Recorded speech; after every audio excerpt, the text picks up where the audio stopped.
29 tahun, Prilly Latukonsina bikin netizen iri berjamaah. Gimana enggak, momen ulang tahunnya kali ini, Prilly dapat kado luar biasa dari sang kekasih Omara Estegel. Jam tangan vintage yang mewah dan tiket liburan bebas pilih destinasi. Ini gak cuma liburan untuk Prilly, tapi juga liburan untuk Prilly dan teman terdekatnya. Konon ada kado yang bikin Prilly sendiri deg-degan dan penasaran. Para netizen pun langsung berharap kado yang bikin Prilly deg-degan adalah lamaran Omara. Maklum keduanya udah sama-sama mapan dan bucin abis. Apalagi yang ditunggu, terlebih usia Prilly pun sudah pas untuk membangun rumah tangga. Kita lama berteman dan kita udah sering bertukar cerita, jadi kita tahulah sukanya digimanain dan gimana kalau kita menjalin hubungan. Bucinan aku ya, soalnya aku yang naksir duluan, tapi aku nggak bilang-bilang aja. Masih sibukkah dengan pekerjaannya? Atau jangan-jangan Prilly masih enjoy menikmati status single sebelum ganti status jadi istri? Sejatinya ini jadi tahun terakhir Prilly dengan usia kepala 2. Tahun depan sudah masuk kepala 3. Adakah planning menikah sebelum usianya genap kepala 3?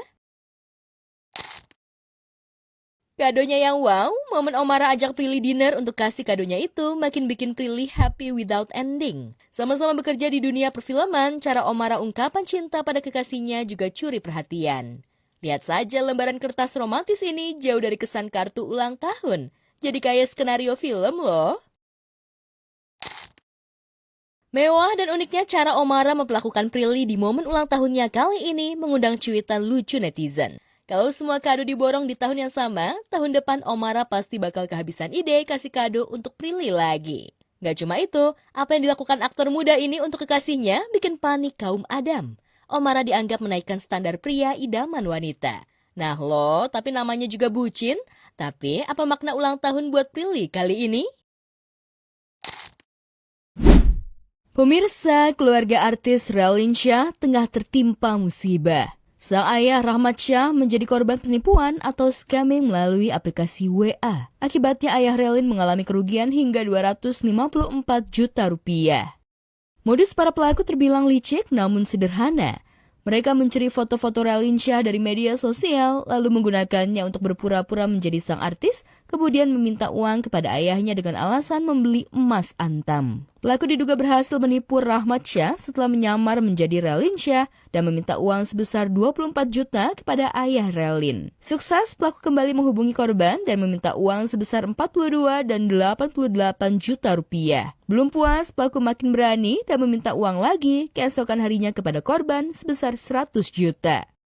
Kerugian yang dialami oleh korban dalam hal ini Dr. Rahmat Shah sebesar 254 juta.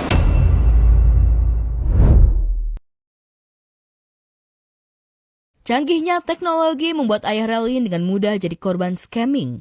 Namun kasus ini terbongkar setelah Rahmat Shah mencoba mengonfirmasi langsung kepada putrinya melalui telepon. Dari percakapan itulah, barulah diketahui bahwa Raline tidak pernah meminta uang sedikit pun. Setelah itu, barulah ia melaporkannya ke polisi.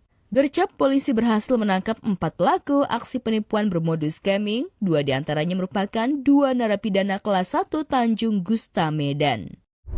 Nah, dalam hal ini, modus pelaku adalah sebelum menyasar korbannya, yang bersangkutan mengecek melalui aplikasi Get Kontak.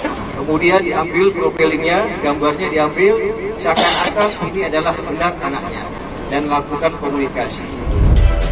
Pemirsa, Nikita Mirzani kembali menjalani sidang lanjutan kasus dugaan pemerasan dan tindak pidana pencucian uang di Pengadilan Negeri Jakarta Selatan Kamis kemarin dengan agenda pembacaan pledoi atau nota pembelaan dari terdakwa Nikita Mirzani.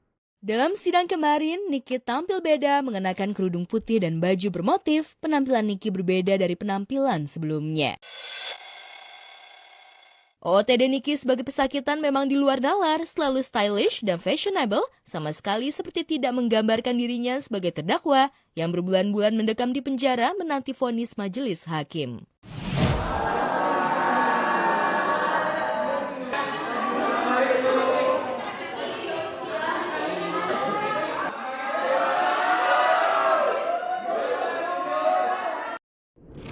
Itu, Penampilannya yang selalu glowing, full make up dan hairdo, gak ketinggalan aksesoris perhiasan nempel di pergelangan tangan dan jarinya selalu dinanti publik. Sementara Niki menyebut penampilannya hari itu sebagai bentuk tanggapan terhadap kritik jaksa yang sempat menilai dirinya tampil tidak sopan pada sidang sebelumnya. Asik. Ya tetap aja ada, kalau di ajaran aku ada apanya, udah terus sekali aja langsung tersangka.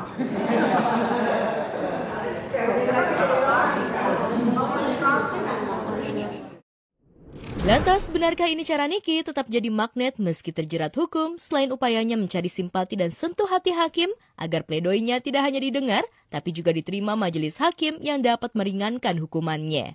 Apalagi dalam pledoinya tersebut, Niki juga menyinggung anaknya yang 3 kali sakit dan harus dirawat di rumah sakit selama 7 bulan ia mendekam di penjara. Kendati Niki bisa membatasi penampilannya dengan lebih sopan, namun faktanya kelakuan Niki di persidangan tetap tidak bisa direm seperti penampilan dirinya pada persidangan-persidangan sebelumnya. Artis kontroversial ini tetap saja nyinyir kepada jaksa penuntut umum, bahkan ia mencurigai ada grand design yang dibuat jaksa penuntut umum untuk menjadikannya narapidana dengan hukuman berat. Tak hanya itu, Niki juga menyinggung perilaku JPU yang seolah berada di barisan pembela dan pendukung Reza Gladys seturunnya.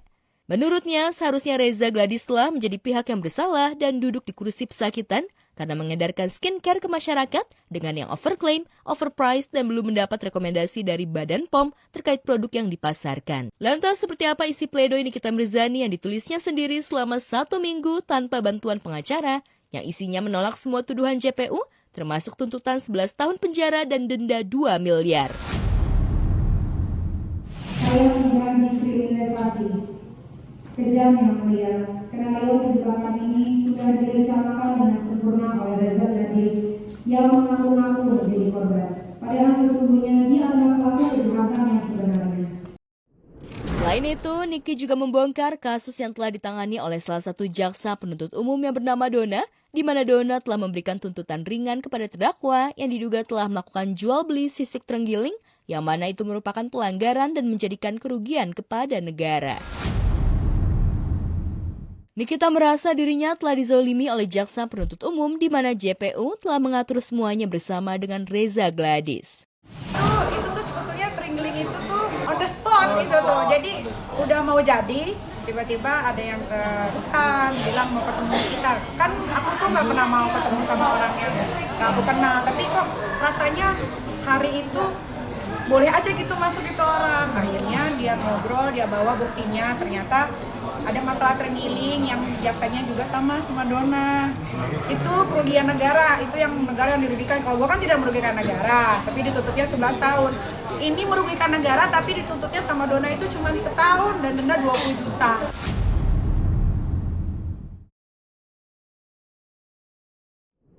Penampilan dan sikap tenang Nikita di persidangan kali ini mendapat banyak komentar positif. Banyak warganet memuji keberaniannya menyusun sendiri pembelaan meski menghadapi ancaman hukuman berat. Benarkah pledoi yang dibacakan sendiri oleh Niki berhasil menyentuh hati para majelis hakim yang terhormat atau justru sebaliknya? Dan akankah keinginannya bebas dari penjara bakal terkabul? Aku udah muak banget dengan orang-orang yang korupsi, yang bisa main pakai uang.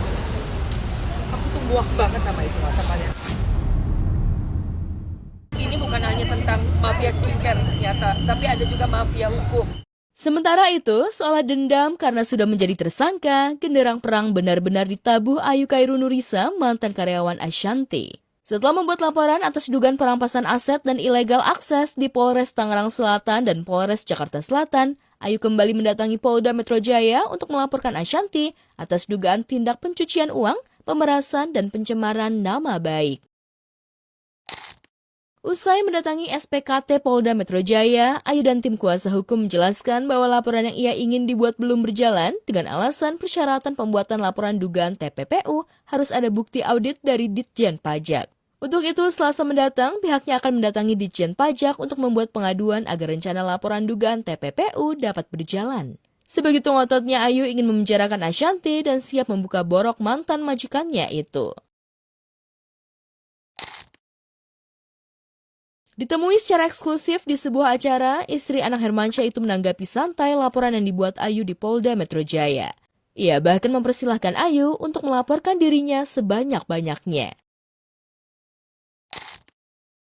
Ashanty yang menilai Ayu sosok orang yang baik dan tidak menaruh kecurigaan apapun, yang akhirnya membuat Ashanty geram dan kecewa atas perilaku Ayu, karena Ayu diduga telah memasukkan dokumen untuk mencairkan uang milik perusahaan ke sebuah rekening pribadi Ayu.